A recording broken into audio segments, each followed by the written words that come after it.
Hey everybody, mainly tonight you're all going to do some muscle relaxation. That's going to be our goal. So instead of me talking at you about a lot of theories, we're going to do the work. That's what I hope so. Your nervous system from the inside and the outside is being affected by so many factors. We want those factors to be clearly represented and clearly communicated between your brain and your body. But when they're not clearly communicated, when we consider yourself subluxated. So what's subluxated again? Let's just remember this. We're going to break it down a little bit. We have sub, lux, and then ation. Would anyone like to guess what the sub is? That's probably an easier one. Beneath? Beneath or less than, we'll call less than, but beneath, yeah, because submarine, so sometimes we think of submarine as like under the water or beneath. Could be that, but we're going to say less than, or less than to be easier, okay? And then, how about lux? Any idea what lux might be? It's Latin for light. This guy's on it. I'm so glad. But good thing you came. I'd be sitting here just talking to myself. This is really light. So you can imagine if we have less light flowing through our bodies, we have less of that power that created us. That's sub-lux, less light. Ation just means a condition of. That's kind of Latin for a condition of. So you have a condition of less light. Your body communicates through your nervous system, and your nervous system really sends light signals and electrical signals from the brain to the body. When we have a subluxation, we have a condition where there's less of that flowing. Just think of the dimmer switch in your house. When you're subluxated, you went from your 100-watt bulb is maybe down to 60. Is that happening everywhere all the time? No, you'd feel pretty miserable if every one of your nerves were functioning at 60%. Trust me, you probably wouldn't work. But if certain fibers in certain areas are being affected by the communication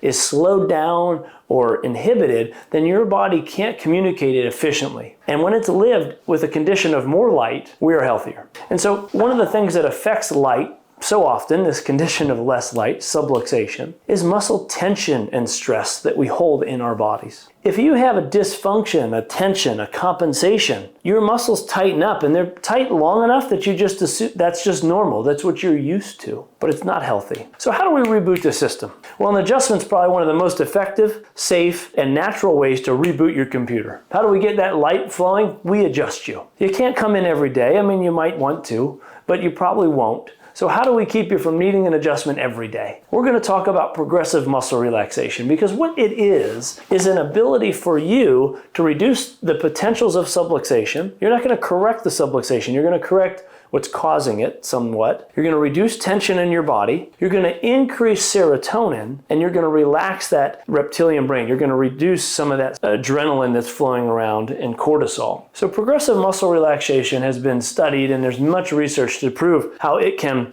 put us in that more rest and digest state, how it helps with sleep, it helps with cognition, and it even helps with just body function. Because how often do we really tune in to every little joint and every muscle of our body? Maybe never, right? So when you tune in, you tune up. This is why we do progressive muscle relaxation. You could do and start with a body scan if you'd like. One way to do that is before you even open your eyes in the morning. Your alarm may go off, you might have to turn that off or something, but before you really awake, lay there very quietly and gently breathe. And what you should do is just almost imagine like you're in a scanner and you're going through the scanner. There's this laser light, and it's going to go from your feet and it's going to scan right up your body. And what that scanner's looking for and what your brain's trying to tune into is, do I feel tension? Do I feel stress? Do I feel pain? Before you even awoken, do you feel an area that's holding the body's kind of hostage a little bit before you even wake up? You may feel it in your gut, in your solar plexus. You might feel it in your chest. That's your heart chakra. You may feel the tension in your face and your jaw. But a body scan is a first step in tuning in. When you get adjusted, there are probably points in your body you didn't realize were tight. So there are areas of your body that are dysfunctioning, and if you're not tuned into them, sometimes the brain isn't as aware as you'd like it to be. So when you get adjusted, we kind of do a big tune-in. But you can tune in yourself by just paying attention. But progressive muscle relaxation helps you kind of engage the area, really wake it up by paying attention and then releasing the tension.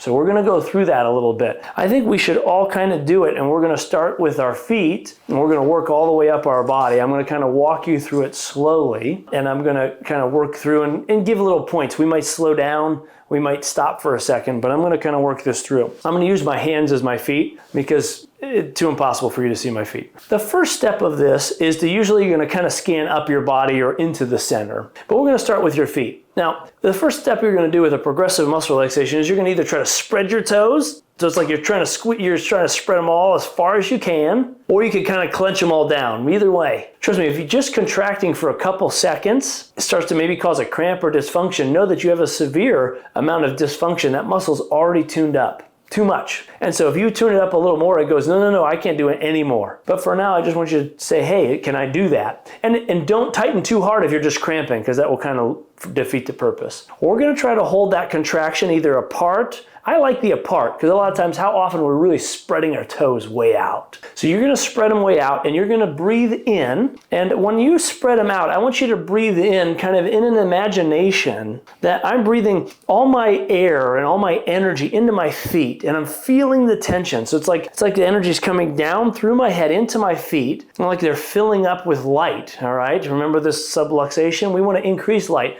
So imagine as you breathe in and you're spreading your toes apart, you're increasing the amount of light is increasing. It's getting brighter and brighter in your feet. And then when you breathe out, let that light just get out of there. The best way, obviously, to do this is going to have your eyes closed. But I want you to have a couple visualizations. The first would be that you are, filling with light. If you want to really think about this slowly, and you can do this throughout your whole body, there's a breathing technique. It's called 1,000 tiny straws. And what you can do with this technique is imagine there's 1,000 little tiny straws at the, in your feet or at the ends of your feet. And when you breathe in, it's like sucking up a smoothie that you made way too thick. And you're seeing that light kind of bring up into the feet to the point where then it gets through those straws and lights up your feet. If you can close your eyes and imagine as you breathe in that kind of light in pulling up and in, and then once when you finally get the straw going, then you can just let it flow through.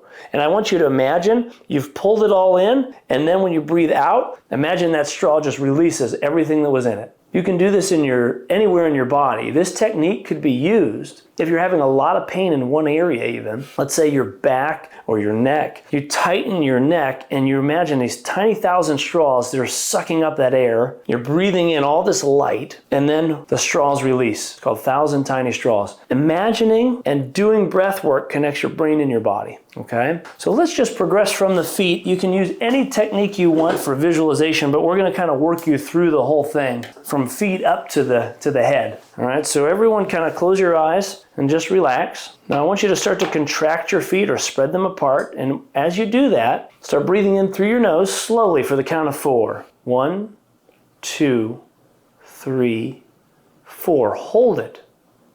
3, 2, 1. And out through the mouth.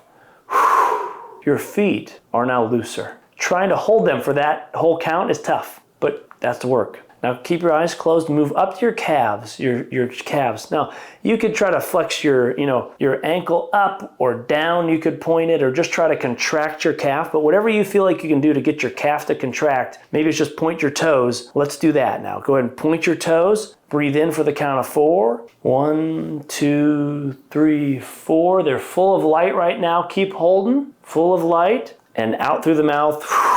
Lights out, you're relaxed. Okay, we're through foot to calf now. I want you to get in your quad. Now your quads, you just try to maybe tighten them up. Try to contract them, but go ahead and breathe in. Tighten, tighten, tighten. Breathe, breathe, breathe in. Hold, and again out.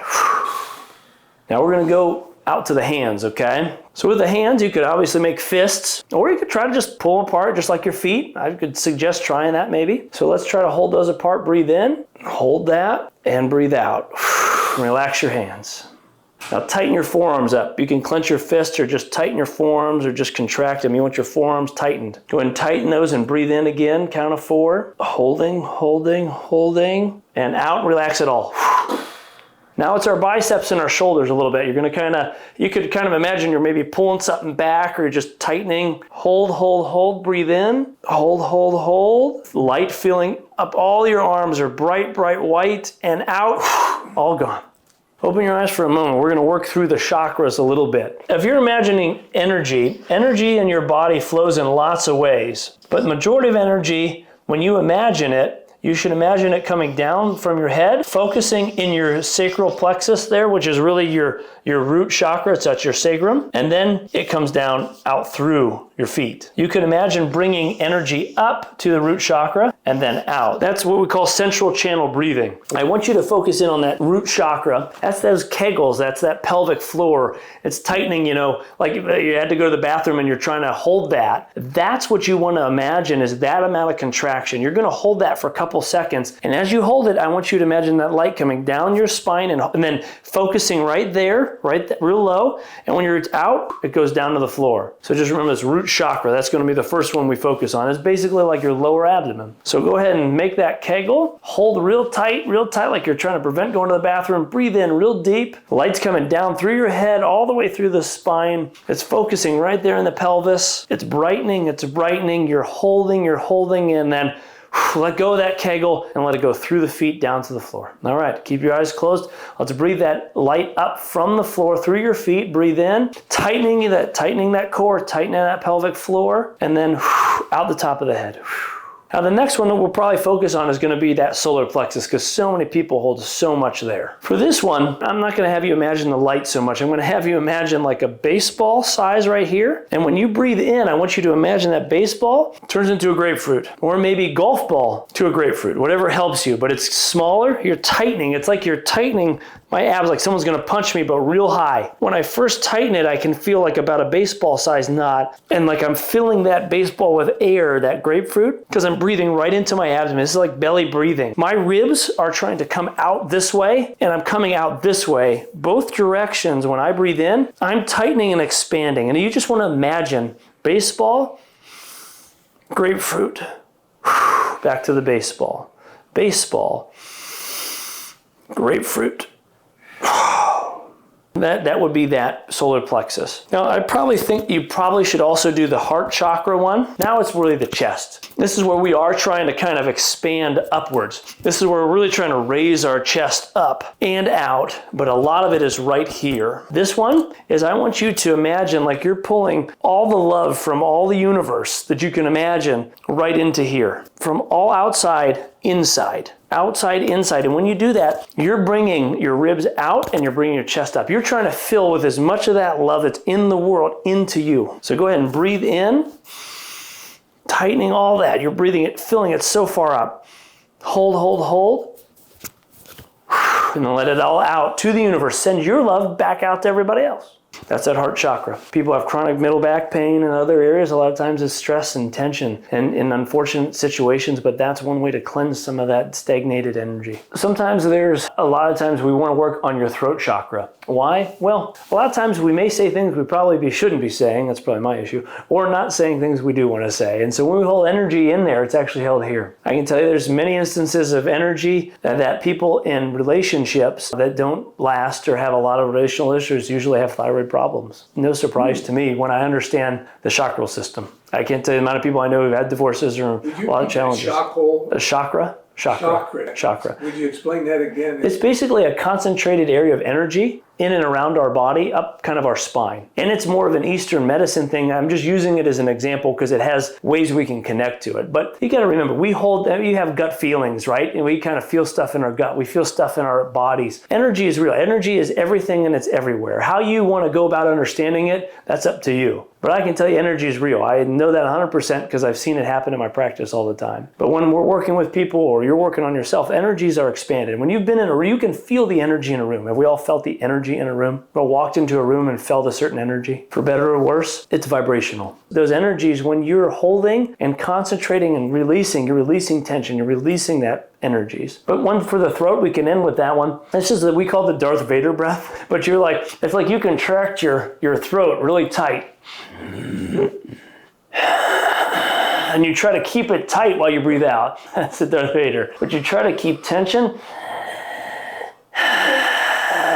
and try to breathe out while you tighten. You're concentrating a ton of energy in your throat chakra. And a lot of it's that out breath. You can look some of these up. It's on energy codes. If you're interested on them, we could probably put the thing out, but energy codes you could probably see a video or understand a lot of these chakral breathings. But progressive relaxation, I kind of mixed in with contracting muscles, letting them go. But the Energy Codes book is a great book. You don't need the book. I think if you just go to Energy Codes book online, I think you could watch these at no cost. I think they would be interesting. And if you really get into it, I hope you do, and you can understand a little more about why I'm saying certain conditions end up in certain places. And you might say, man, that sounds a lot like me. And you work on that one, okay? Because there are 7 of them. There's different ones. We didn't go through all of them. But that is progressive muscle relaxation. You guys have a good night. Bye-bye.